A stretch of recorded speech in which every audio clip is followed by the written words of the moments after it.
Well, hello and welcome to the fireside chat on the 12 associated clinical signs. In this segment, I'm going to be discussing associated clinical sign 3, the exclusion demand. This is one of my favorites because of this, while not always present, when it is present, it is 100% diagnostic, in my view.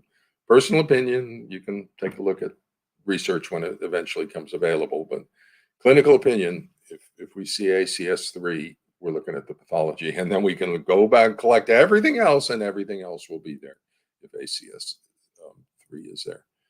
So, um, what is uh, the exclusion demand?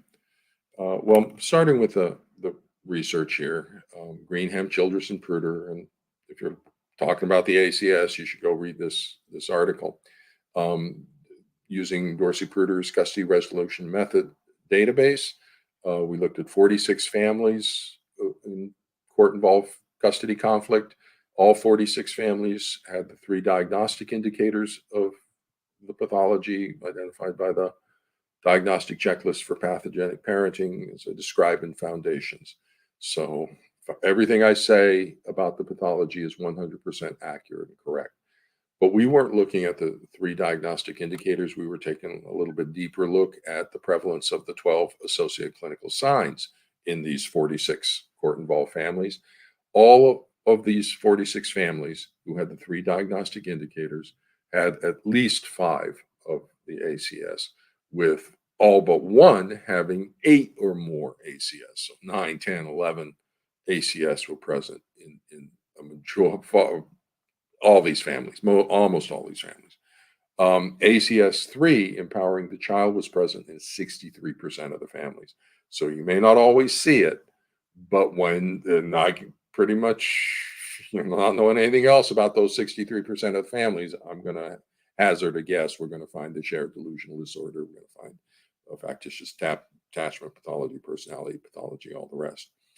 So ACS3, the exclusion demand, the red star up there is because this is a prominent one. If you see this one, red flag should be all over the place. So the child excludes a parent from the child's activities and milestone events, such as sporting events or school plays, or just I don't want that parent at my event. Oftentimes a child will say it stresses them out, makes them too anxious, they can't focus, that sort of thing. And here's reality is that children love attention and always enjoy parents, friends, and family attending events. So this is one of the weirdest symptoms when compared to normal children. You never ever hear a child saying to anybody, "Don't come to my game." Neighbors, yeah, come to my game and watch me play. Come to my, school play. Yeah, I love it. I love being the center of attention.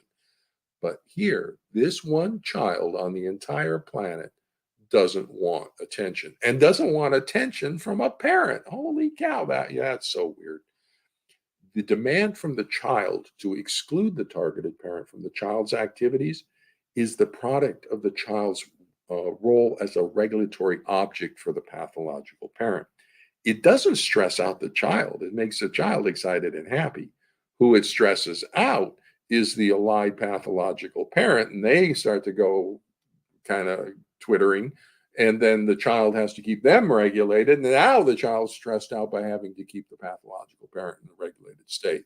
So yeah, they're right, it makes them feel anxious, it makes them feel stressed, but not because the targeted parent is there. It's because the pathological parent doesn't want them there, and the child is being put in the middle. So the child, is actually acting from the motivations and psychological control exerted by the allied and pathological parent. And so no child uh, excludes somebody from coming watch. All children love to be watched. And so if you're seeing this, that the child doesn't want the other parent at their events, it's not the child who doesn't want them there, it's the other parent. And going back to that role reversal, it's not me, it's the child who doesn't want the other parent at the graduation ceremony. It's not me, it's the child who wants. So we get that role reversal use of the child. And this is just a specific incident of that, of getting the child to exclude the parent from activities of like daily living with the child. And so this is a very characteristic symptom of the pathology. And essentially, this one is emerging off of that regulatory object role for the child. And then in this pathological relationship with a narcissistic borderline dark parent, the child serves as a regulatory object to stabilize the sort of fragile psychological structure of the pathological parent. The narcissistic borderline dark personality parent becomes dysregulated whenever the targeted parent attends the child's activities. One of the features about the pathological parent's belief system, and it has to do with splitting, is they believe that if the child is allowed to love, or if the child loves the targeted parent, they won't love the allied parent. And it's part of that is splitting, but part is that is also a deep understanding of how damaged they are. And they kind of know deep down they are damaged. And especially the borderline, but even the narcissist on this will, if the child is allowed to love the other parent, they're going to realize how damaged I am and they're going to reject me. And so they're afraid of the child rejecting them. And so they induce that rejection of the child from the other parent. And so that's one of the other prominent features here is that targeted parent will not allow that child to bond to the other parent because it just can't happen, because if they love the other parent, they won't love me. And so I will use that as a response to intervention as part of my assessment sometimes to see how the parent feels about the child bonding to the other one. They'll say superficially, "Oh, I want that. I want that." But that's the manipulative part.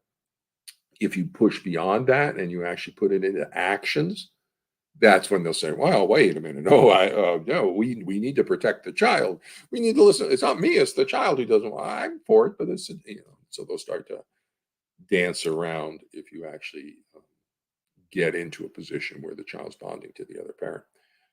They can't allow that to be.